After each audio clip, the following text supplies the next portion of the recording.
Chris. Many of you know me because I'm the one that works trying to get diapers to some of the diaper banks, and when they show up, you guys love me, and when they don't show up, well, you guys curse me, and I know that you do that. It's okay.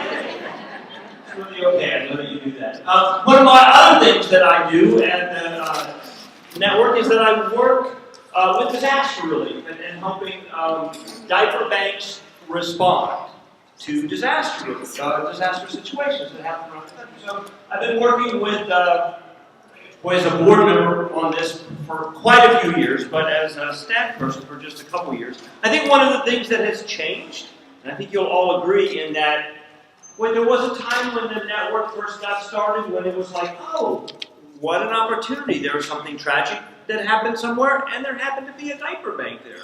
Well, you could jump in and help. But now it seems like, since we have diaper banks everywhere, and since the reputation of the network, since the word has gotten out about the impact that we're having, I don't think we have the luxury of calling it something nice anymore.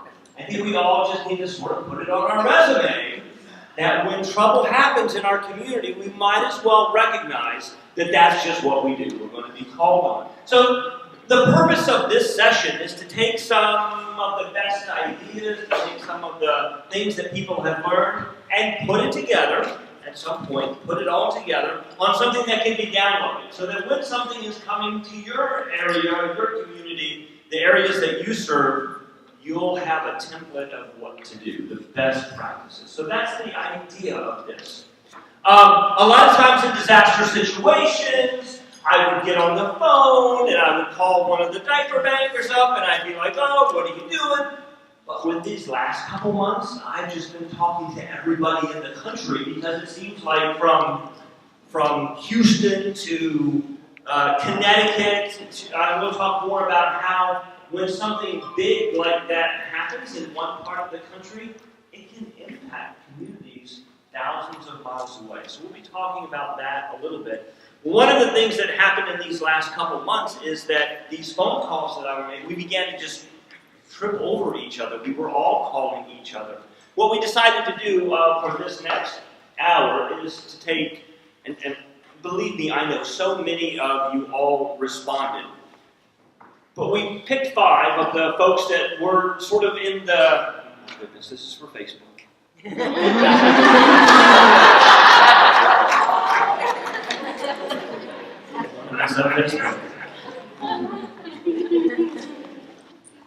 I think of Kathy in Galveston, of course, who was instrumental in a lot of the work that we were doing down there, who went from 0 to 60 in about 5 minutes after the hurricane came through. And although you're not up here, I want you to be prepared to jump in. And the same with John back. You got notes? Okay, good. John back in the back, who gives me warehouse space whenever I have something that I don't know what to do with it yet. I never say no because I know I have John, who is also doing the warehouse inventory database that he's got out in the back. Is that right? You're out there still? Out there still. So, not everybody has a huge warehouse. Some of you are still working out of garages. But if you are thinking about a warehouse and inventory systems, speak to that man because he will help you more than I can. But what I want to do is, this is not about me. I'm going to let these guys talk for 2 or 3 minutes each, right? So you're looking at 10 minutes of them talking, 2 or 3 minutes each about what they did.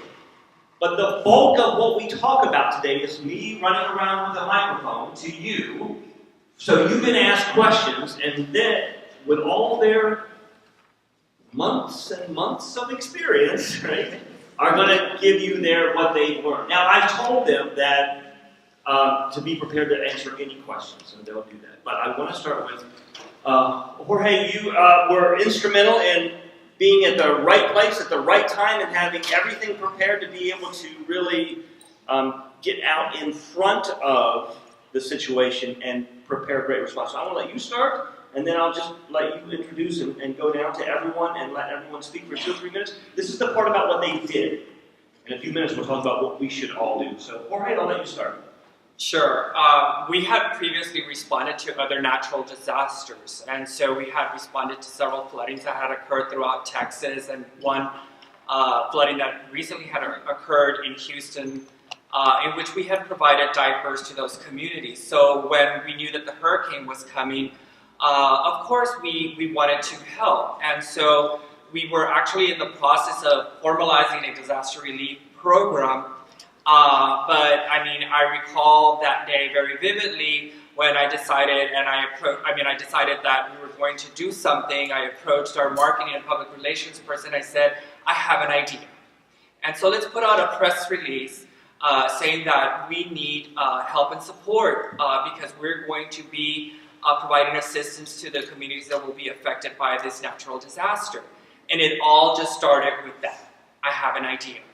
And so the response that we received was tremendous. Not only from across America did we receive so many donations. I mean, we have right now in storage over 1,000 pallets in a 35,000 square foot facility. A lot of these donations were individual donations from people that sent us a donation through Amazon wishlist.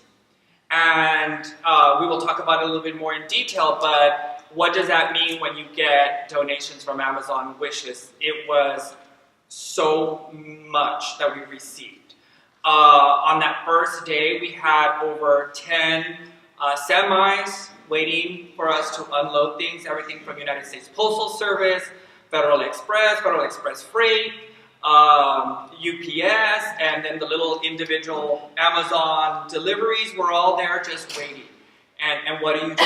So we had to think fast on our feet and be able to respond to that. We thus far have distributed over 3 million diapers in the Gulf Coast area, 1 million wipes, thousands of cooking kits. And one of the things that we have said is that we're in it for the long haul. This disaster has really affected many of the communities for a long period of time. And the recovery process is going to take years. So we're not just there to provide them with diapers and provide that emergency response. It was one of the things that we communicated to the media and to people across America that we're in it for the long haul. And we're in the process of developing a white paper that describes the 4 phases of disaster relief and recovery that we are planning to provide and what that means in each of the different phases. Our program manager, Ashley, if you would stand up, Ashley Hernandez is our programs manager. She is helping develop that white paper. She's done a great job. And so we're in it for the long term. So. Good afternoon. My name is Angelica Ortega. I'm with NACC Disaster Services, and we're basically a disaster relief organization. We received much of the diapers from Huggies and the National Diaper Bank, and we were able to distribute to, in collaboration with the mayor's office in Houston, and distribute that to the many churches and organizations around the town. And we were able to have them give it out to the people that were affected and needed it. And we received a lot of the donations too from just the local people of Texas. And one of the things that we saw was not just in the area that we were in, it was so widespread. We got to reach a lot of people. And it went as far north even for those people that were displaced in Oklahoma City and the different areas that the people got displaced at. So we were there to just be on the grounds, helping with the immediate needs, and that's pretty much what we do. Use this, right? Is this on? Okay. Hi, I'm Molly McDaniel. I'm the Executive Director of the Austin Diaper Bank. And so we're just north of Houston a little ways. And so we have a lot of evacuees come to the Austin area. And one of the things that we realized very quickly is that we have a 2,000 square foot warehouse, and we were being given about 50,000 diapers a day from the community to be distributed to Harvey. we realized we didn't have the space for those. And so it was one, finding another warehouse space and storing them, or trying to distribute them as quickly as possible. And one of the things that we talk about at the Austin Diaper Bank is that we're a conduit, right? So people give us diapers, and our job is to get them in the hands of people who need them as quickly as possible.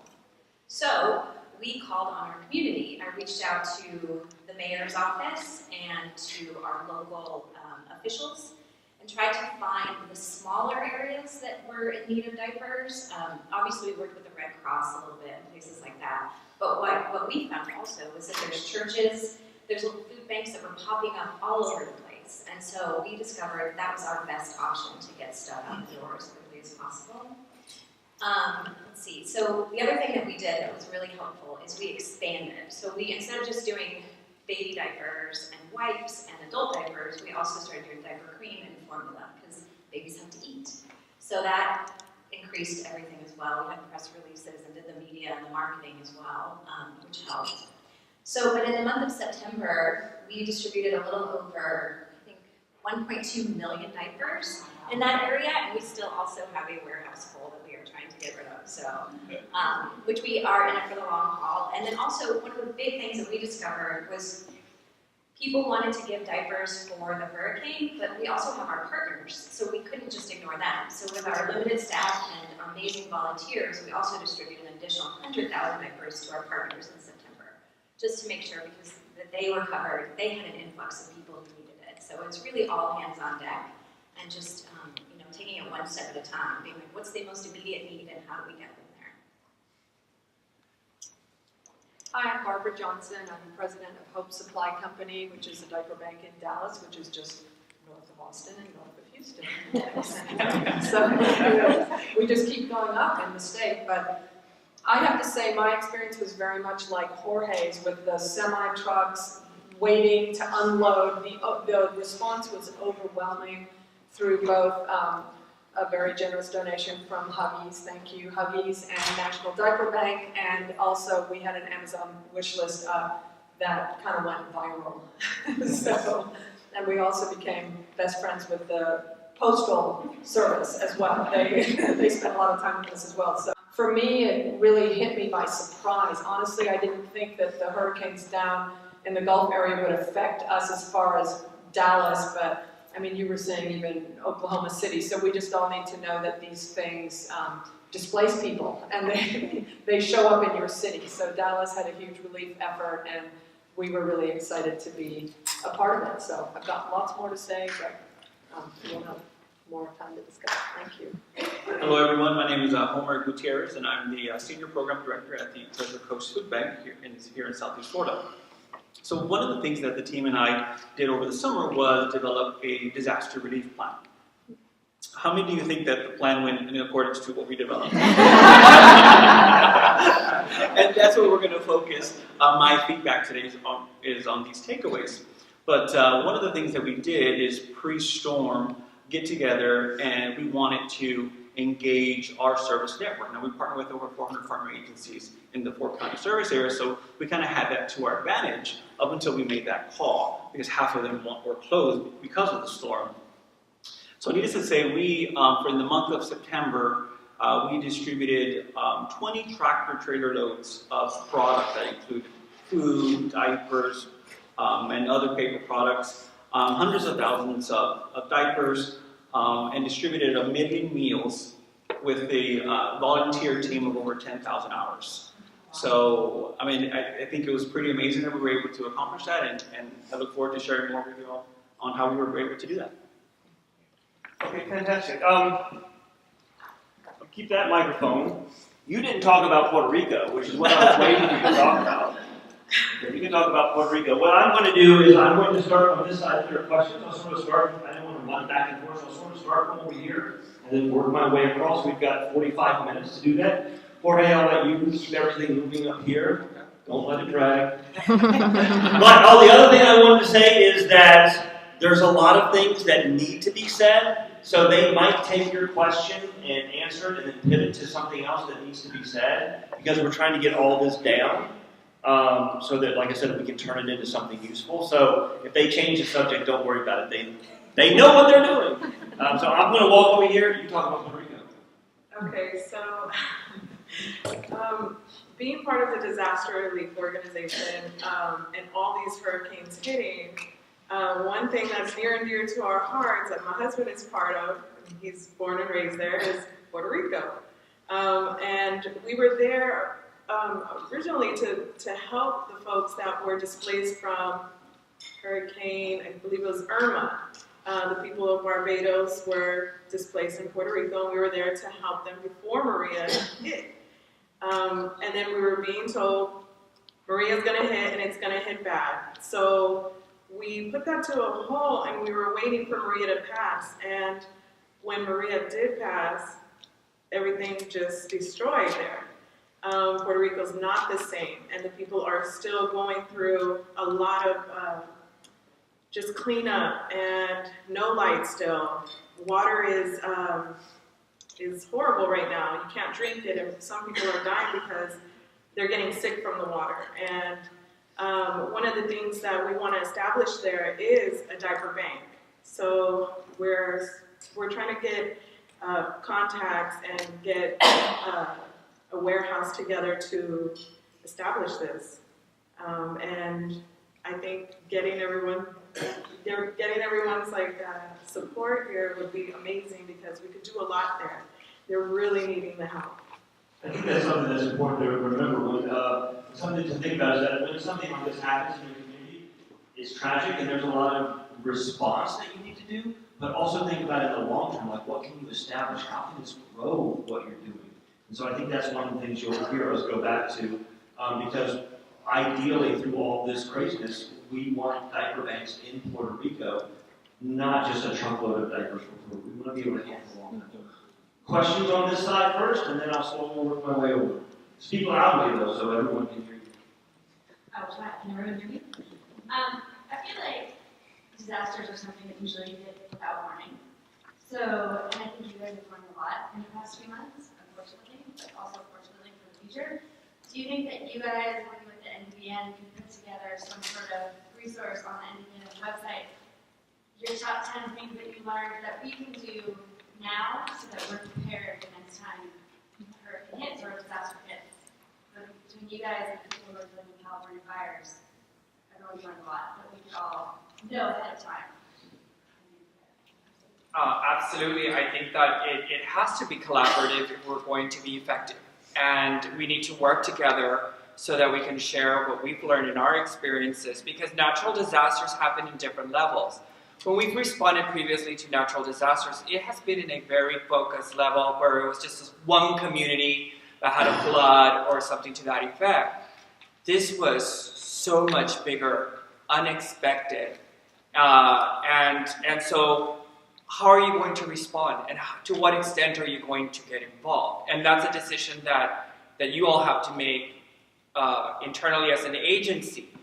We've been talking about that because this has been a big undertaking for a lot of us. So we're happy to share that information. There's a lot of great things that everyone has learned. What kind of relationships do you wish you had started a year ago? I For everyone on the panel, yeah, just start from Homer. What kind of relationships should you have started a year ago that would have made you better prepared for last month? Well, I think that although we did have a plan in place over the summer going into the Hurricane Irma that impacted our service area, a lot of it didn't go according to plan. I wish that we had thought of, already had established central hubs of distribution. When we found when we came back day one to the food bank, we were full in disaster mode. We had product coming in, we had agencies and community calling. What I struggled with was finding distribution points. By the time I set up central hubs a day or two out, well, it's kind of already a little bit too late.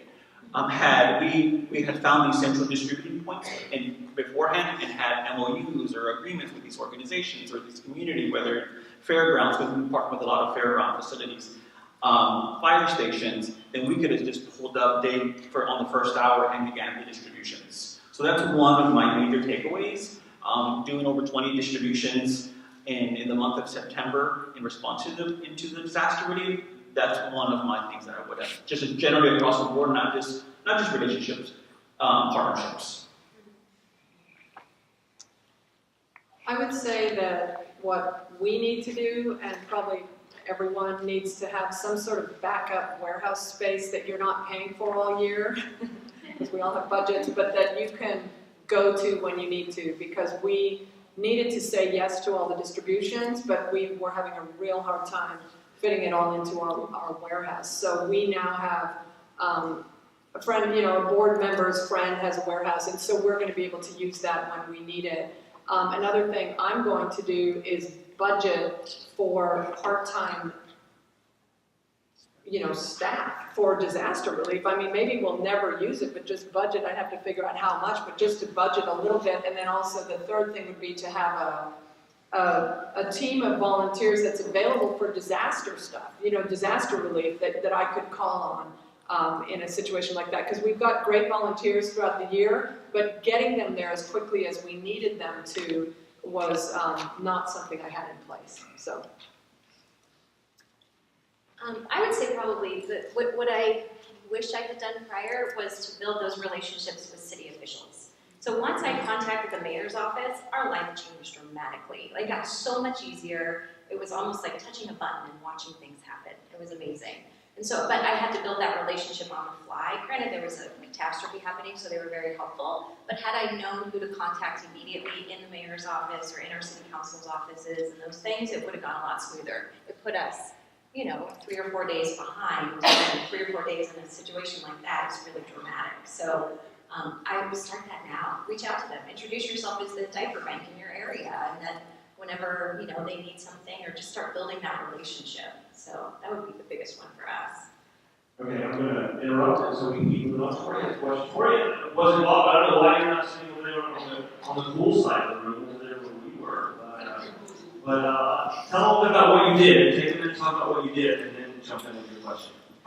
So we're with Disabled, and we're based in Tampa, and we have been dealing with the aftermath and serving people affected by Hurricane Irma. So we've had a huge influx of not only donations, but not only in our community where a lot of victims are coming to, but we've been sending all the way to the Keys, to Naples, locally, all over the state. Basically, been sending at least 1 to 2 trucks per week, as well as serving our local community. But something that we face, which it seems like you guys have faced as well, the question we have is, we need more volunteers. We use social media, we use our email list and our board members and staff to reach out to people, but what's an effective way to get people there and get people there quickly?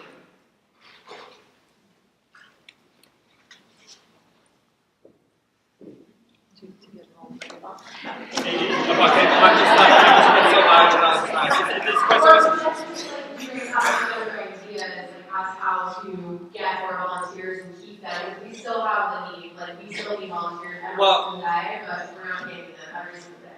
Okay, so let me get to the Amazon issue, and I'll tell you why we've been getting and recruiting volunteers every single day. And we actually work on the weekends, and especially when the hurricane happened, we were working 14, 15, 16 hours. I mean, there was 2 days where I went and I got 3 hours of sleep, and then I was back at the office at 4 o'clock in the morning, and the trucks were there waiting for us. And so you need to have that core group of volunteers. I think that's one of the most essential ideas is, do you have a core group of volunteers you can reach out to? Because if not, you're going to have to be able to find that resource, because you're going to be getting all these donations, and they need to be stored, and they need to be inventoried, and then you have to get the distributions ready. When we got the Amazon distribution from everyone sending us through the wish list, I mean, there were hundreds of pallets, coming in from UPS, United States Postal Service, and some of these are delivery confirmation, and they have to be double scanned. The United States Postal Service actually had a staff of 10 at our warehouse for a whole week, just scanning and palletizing. We haven't yet opened the boxes and inventoried them and palletized them.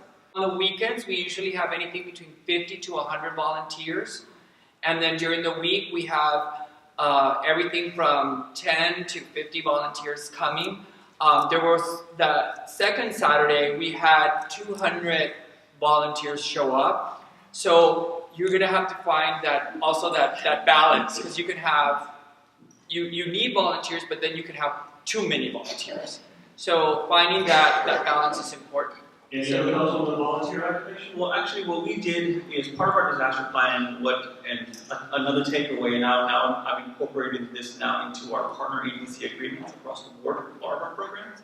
In January is they're including a volunteer component piece, not an exchange for product, but for disaster relief situations. So I'm working now on a volunteer retreat. So when there's a disaster that's about to impact our service area, then we're going to activate the volunteer retreat within an established group of partner agencies, maybe 10, maybe 15, 15 volunteers from each partner agency. Now I have 150 volunteers at the push of a button.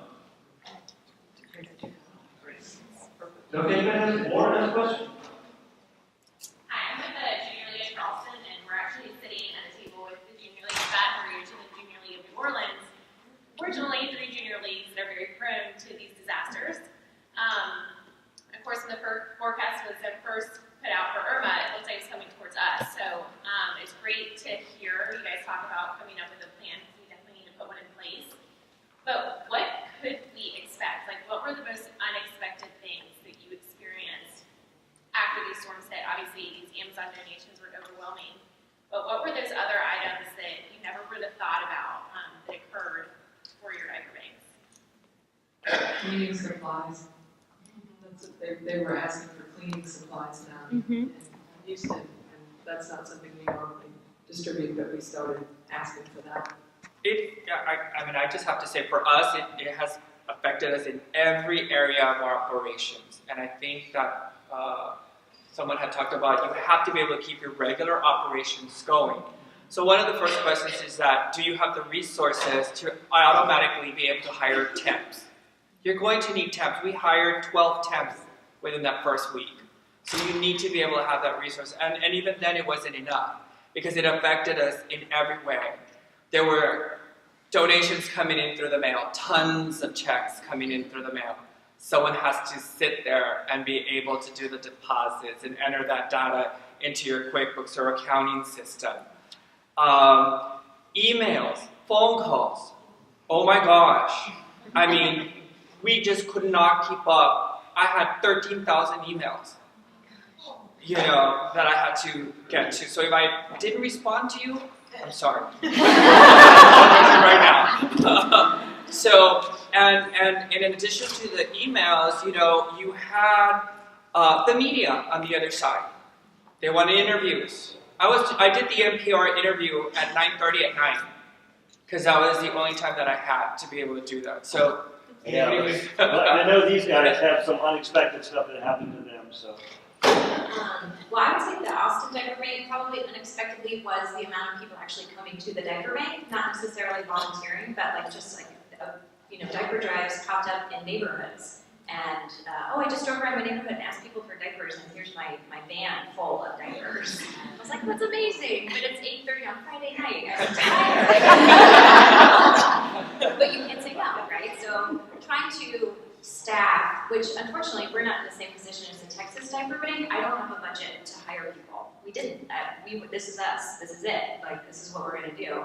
So finding those key volunteers to help stay at the diaper bank, somebody always to be there while you're, going off and being on the news or whatever it is you're doing. Those were ways that we handled those. And then also your board. Our board was a huge help in that. I called them and I said, here's what we're facing, and I need somebody here on Friday from 6 to 10 p.m. And then I need somebody here Saturday morning from 8 to noon.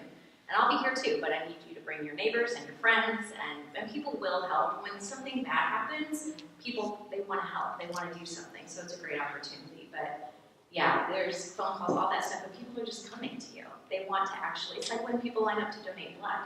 It's the same kind of mentality. And so you want to be able to support them in that and cheer them on, because what they're doing is amazing. We're just helping them do it. Question for Bridget. So obviously you guys talked a lot about the problem of the influx of stuff that is going ship to you in these situations. And being in New Jersey, we had a lot of our supporters that were contacting us saying, oh, can we give you stuff? Can you send it to Texas? Can you send it to Florida? And we know that that's not helpful. And what would be helpful is maybe a monetary donation. Do you have any advice on how to politely and respectfully tell donors that, you know, we don't necessarily want your used clothing that's going to clog up our warehouse, but maybe send us $10 instead? We struggle with that a little bit. For the most part, just kind of ignore those requests.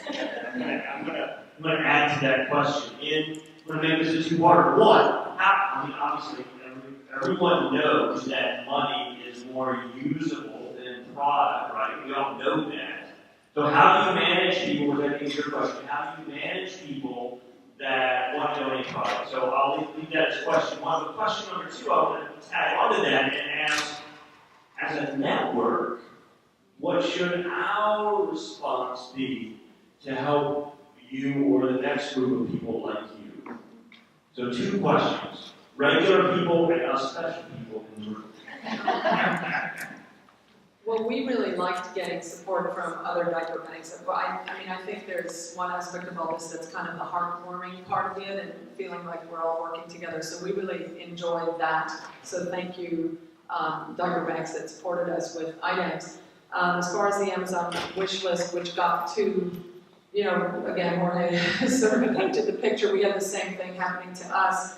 We had to stop it. We had to close it down. And at that point, we asked for monetary donations. We just put it up on our website and said, if you want to help with hurricane relief, send money, not items. Diapers we can always use, so we never wanted to not get diapers, but the other things we just actually said, no more other things, please, just money. I would say that at the end of the day, money is king, right? And one thing to keep in mind when you're just speaking to your stakeholders or you're speaking to your donors, and you're selling the fact that you need monetary donations, emphasize that by saying these recovery efforts are long-term. They're just not 2 weeks.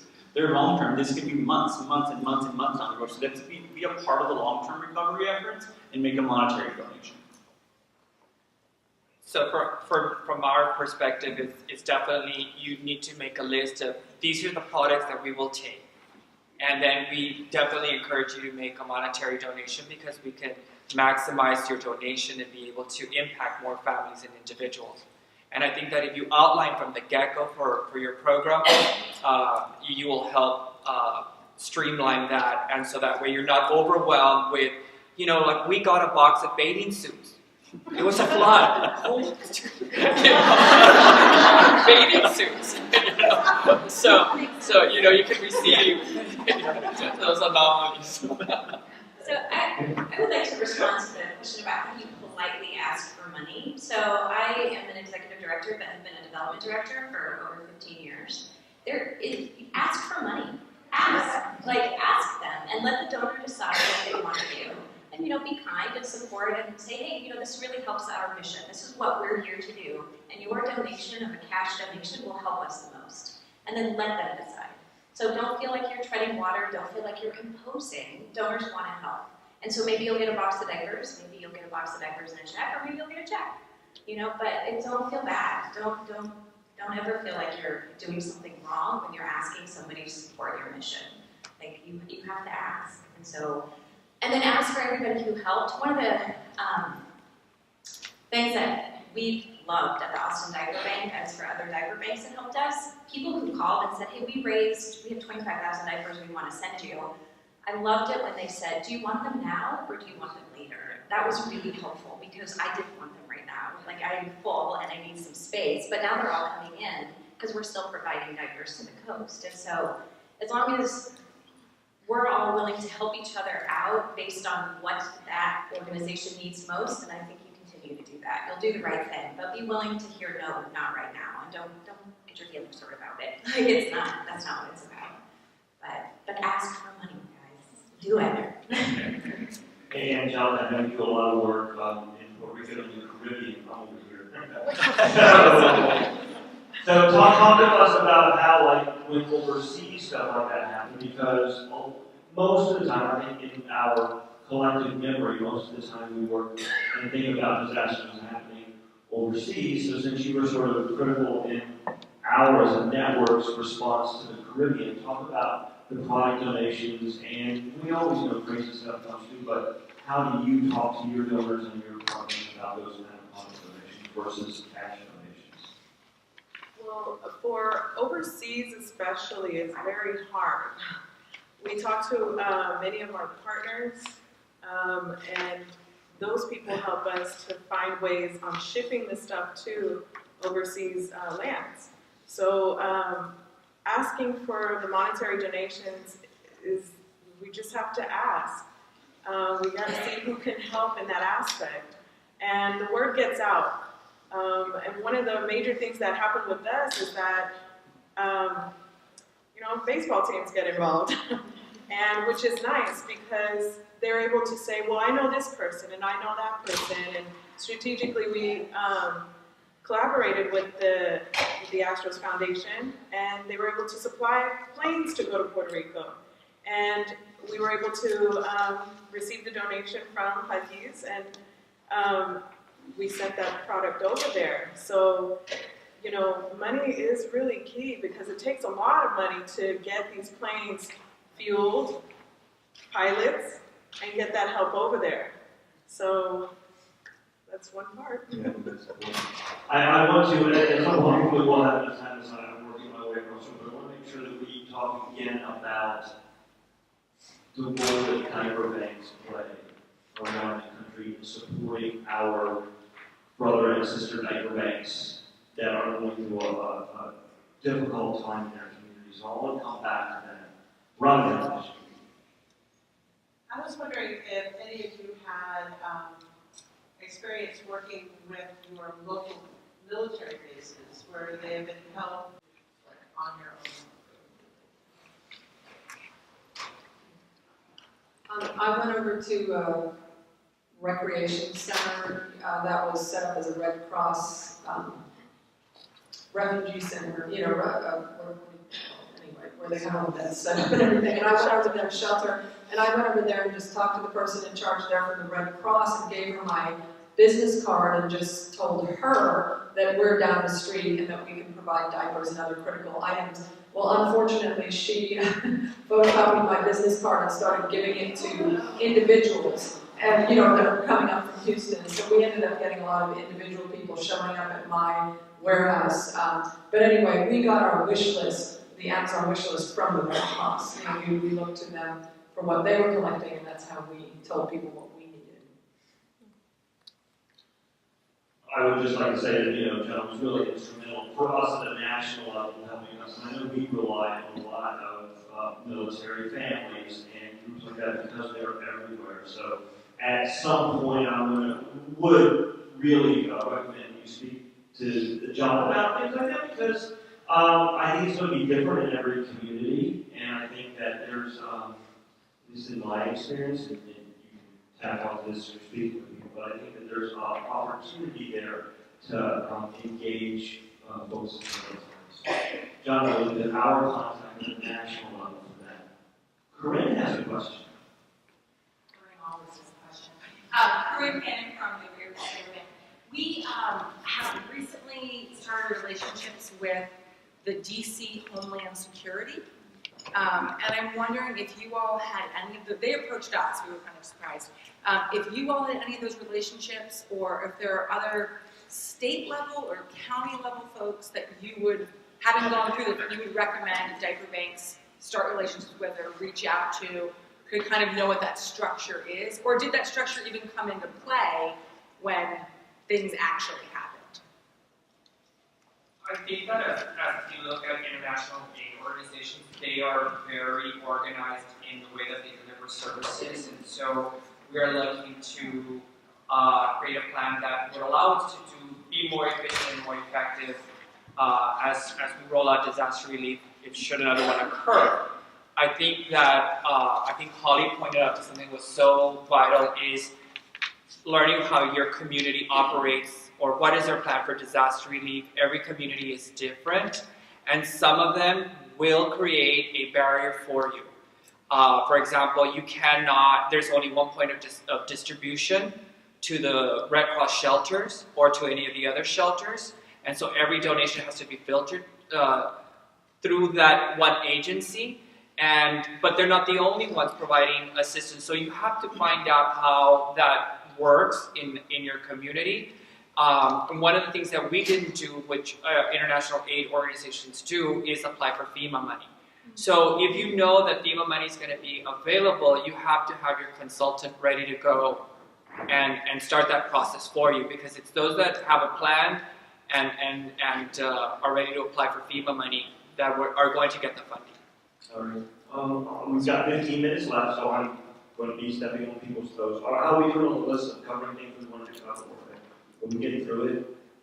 John, is there anything that you want to? Yeah. Nora has a question, so I just want to make us aware of the time. We only have 15 minutes. Hi, I'm Martin we've been doing a little bit with the fires in Northern California, and my question to you guys is this: how did you scale your distribution channels? Because what we're finding with the fires is they're not necessarily in our geographic territory where we have partners. They're a little bit outside. So now we're kind of cold calling people saying, hey, we've got diapers for you. How can we get them to you? How did you scale your distribution channels?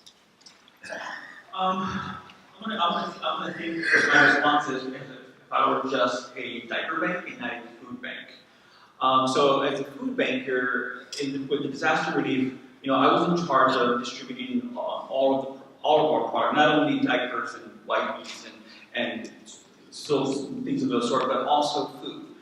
I would have loved if a diaper banker or a diaper bank would have contacted me as a food banker. I'm both now, but if a diaper bank would have contacted me and said, hey, let me jump on your bandwagon, because we have the logistics, we have the fleet, we have the storage facilities, we have backup storage facilities, we have drivers, we have volunteers. That would have made it so much easier for a diaper bank, only a diaper bank, to get out into the field. So I would definitely encourage a diaper bank, you all, to engage your local regional Feeding America food bank. I'm telling you, I would have loved to receive a call from one of you to help with the disaster. I'm going to jump in and add something that's sort of random, but I've been walking around looking at the notes everybody's taking, and like 4 different people have written VOAD on their notes. Do you guys, anything with VOAD that would be worth talking about? Volunteers of America, is that? Yeah. So we use Volunteers of America. They had a big truck and they were going down south, and they came to our warehouse and loaded up a truck. So we used other organizations that had fleets. We also sent our truck down, but Volunteers of America took a couple of truckloads down for us. So that was a good partnership. One of the other things that we've talked about is what information are you going to collect? Because you have a responsibility also to report on the impact that you're having in the communities. And so we have to be great stewards of the donations that we are receiving, whether it's from Huggies or individuals. And so that is one of the things that we immediately thought about, is like, what kind of information and what kind of reports are we going to be asking from the agencies that we're providing donations to. You're going to have some wonderful people reaching out to you with great intentions and saying, hey, I'm driving down to Galveston or to Rockport and I can take a truck out there. But are you willing to collect the information for me? Who is going to be the actual recipient of these donations? Because if you want to be impactful, you can't just do it haphazardly. There has to be a plan. And ours has always been a commitment to do this in a continuum so that we can have real impact. I think, Homer, you might have something to add to that. Yeah, I'm just going to piggyback on what Jorge said. It's very important for us to be good stewards of the product that we're distributing into the community. And I'm all about data collection. I'm all about, okay, who are we serving? How are we serving? How can we improve these services? Let's get more information from them, and how can we build some sustainability back into the lives? Let's find out why they're in that situation. Whether they're willing participants, they want to give that information, but let's make an attempt. But let's try to deter any potential discrepancies that we know can exist and it's out there. Yeah. Phil just reminded me, it just seems like a lot of what we're talking about is developing relationships. What were the groups that you just mentioned, Phil? National Guard transportation units, especially in San Antonio, you got San Houston, you got Air Force. If you approach those transportation units, and I'm speaking from military experience, that's the way in, because they handle all the logistics. One thing about the Red Cross that we have to remember is that they're on the way immediately. Okay, as soon as it comes on the radar that there's going to be a storm in Puerto Rico, every Red Cross agency almost in the United States is already focusing on how to address that issue. And I know that they use relay systems. The Red Cross in Chicago would drive to Detroit, drop off stuff. Detroit would drive to Philly. Philly would drive to, and that's how they operate. But if we collaborate on a daily basis with them, or on a routine basis, if not daily, then they already know who we are, and they're not going to stock diapers because they're going to be depending on the diaper bank networks to supply diapers.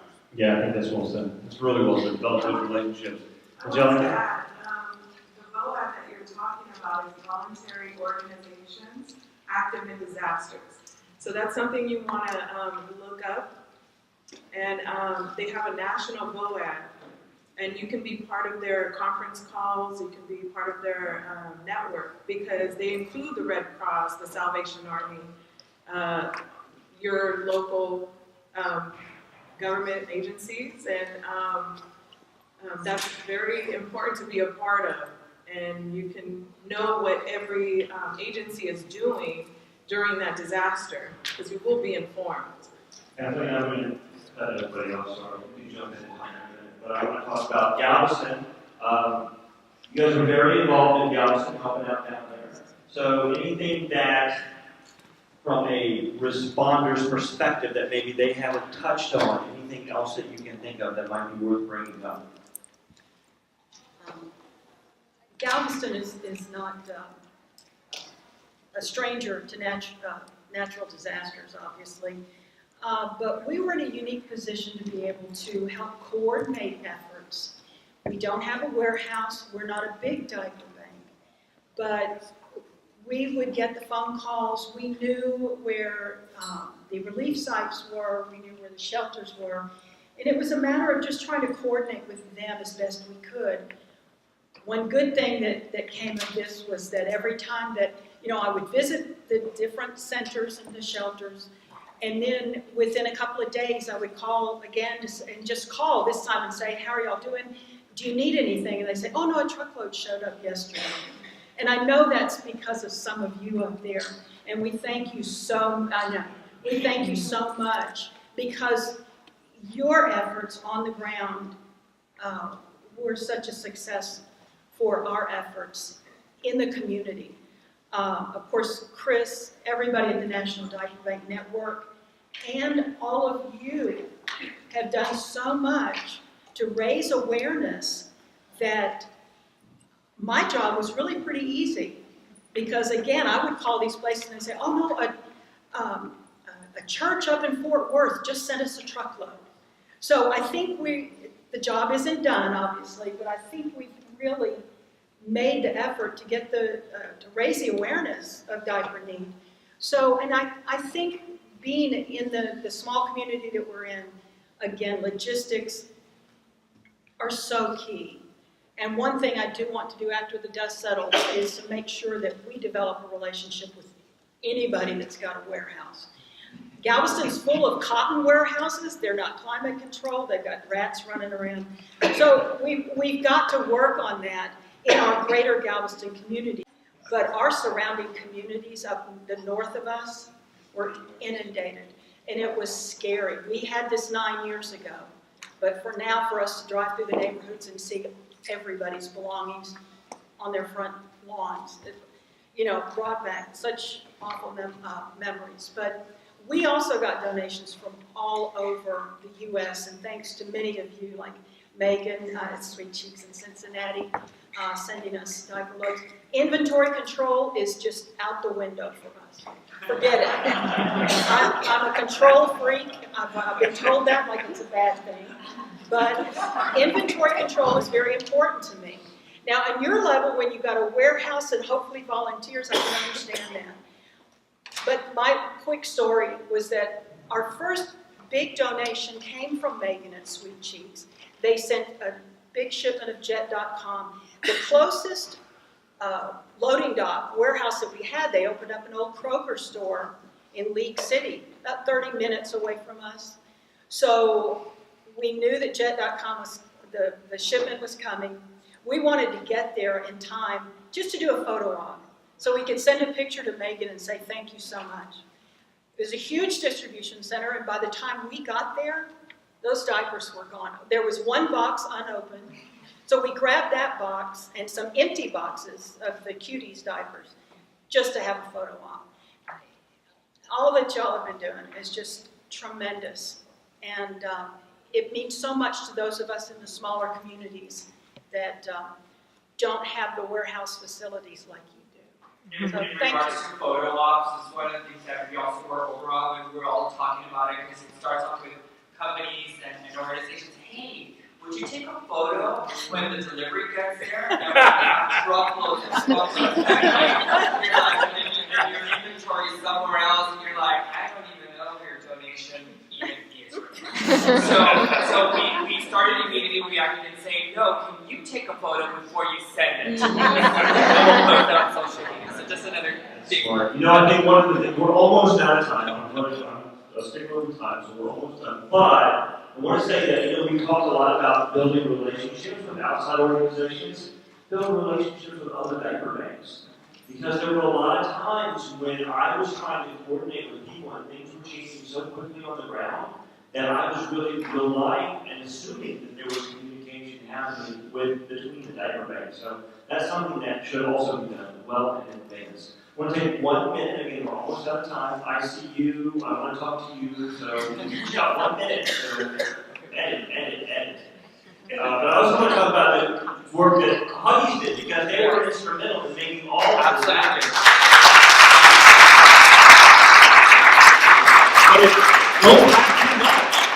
I also want to make sure that we hear their perspective about why they felt confident in donating and sort of what their takeaways, what their thoughts were when it's all said and done. Yeah, thank you, Chris. I think I've met many of you in the room, but for those I haven't yet, I'm Arik's right hand here on Diaper Need for the Huggies business, and Christine Rohde, Senior Brand Manager on the Huggies brand. And I just want to start by saying thank you. These 5 individuals.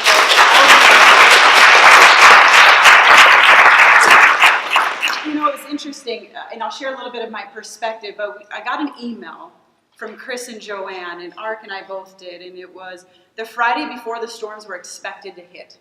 So thinking about early relationships and early communication, and Chris said, you know what, I think we're going to have a response here that we need to be ready to handle. And I'll tell you, that weekend had such an impact on me. I watched the news more religiously than I ever have at any point in my life, and I thought, oh my God, what's about to hit Texas? And I thought, maybe by chance it won't happen. In fact, we had that communication, and we thought maybe by chance it won't happen, but the reality is it did happen, and it happened in a big way. And after that weekend, I got a phone call from Chris, and he said, oh my God, we have a disaster to respond to. And thanks to these fabulous people and many others out here that aren't sitting on this panel, we were able to mobilize and do what we did because of the great work that you do. I recall those 3 days, Arik kept coming to me in a conference room, and myself and Kazito, who unfortunately couldn't be here, he's my right hand on the Huggies business, we actually sat in a conference room for 3 days straight, waiting for the phone call from Chris, waiting for the next phase of shipments to deploy. And what we did on our side is we said, you know what? We have a commitment to deliver to this fantastic team of individuals that's out delivering on diaper need every day. But when disaster hits, it's beyond those that are just in diaper need. It's everyone. And the reality is that creates a moment in time for the entire community to experience what it feels like to be in need. And one of my key learnings coming out of that was that power of creating that sense of urgency of in need is a time to communicate our message even stronger. Stronger as partners as we respond to that need, because what happens is you get the influx of donations because people have just felt it. And I was so proud to be able to go to my leadership team when Irma came and say, we need more diapers. And then Maria hit, and I said, we need more diapers. And we need more wipes, and we need to help these people. But it was beyond just the communities that we were helping, it was all of you. We were trying to help mobilize your efforts just to get started in the donation generation of it. And we were so proud to deliver that. And Chris might have asked me, no, I'm going to get cut off here in a moment. This is the most important I'm working my way over to you.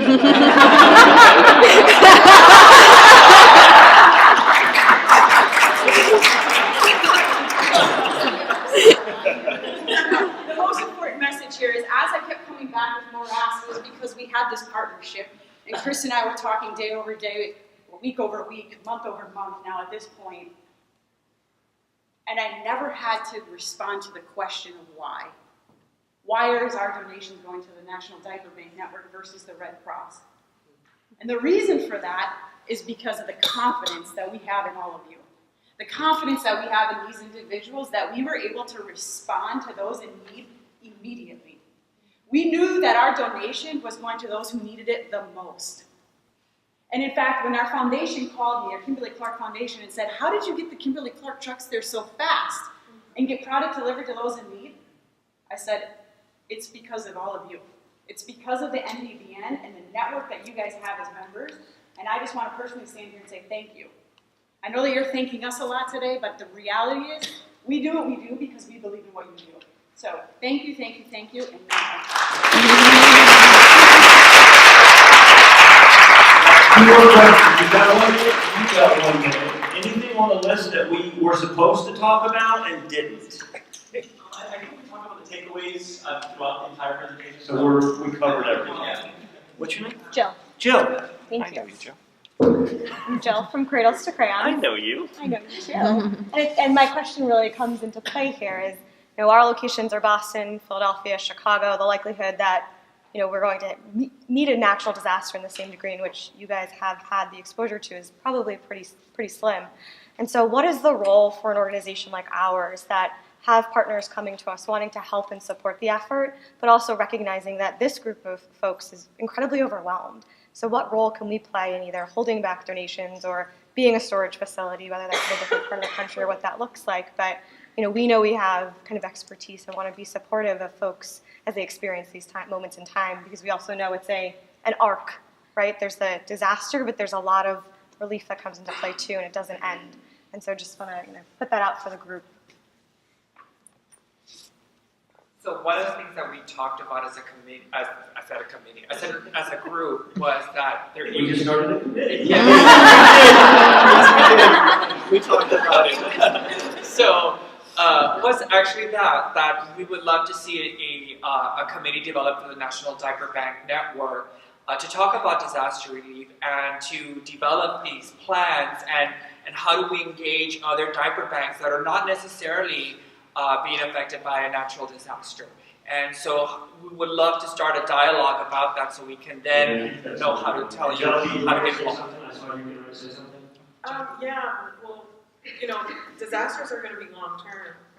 So have that in mind, because, we get the immediate need of getting the diapers out, like now, but then we got to think about this is long-term, and these people have a domino effect going on. They lose their jobs, they lose cars, they lose, even family members, and it's going to be a long time of recovery. You were going to say something? I do, just really quick, something that you can do in the immediate need. So obviously, if you have product to send, hold off on sending it, ask the diaper bank if they need it now or later. And then the other thing we discovered is we had little Girl Scout troops up in Minnesota who were like, we want to ship you diapers. They can't afford to ship us diapers. That's crazy. That's a waste of resources. So being willing to take diapers from your own area. So we were doing a lot of referring of call your diaper bank in your local area. If you have only 5,000 diapers to give us, they should go locally. And so maybe helping put the word out. I'm not sure what that looks like, but there's got to be a way. Yeah, I think that's a good point. I think part of figuring out how we respond as a network, we don't know. Right? We're trying to figure that out, but that's why we're having this conversation. One last question about Jen.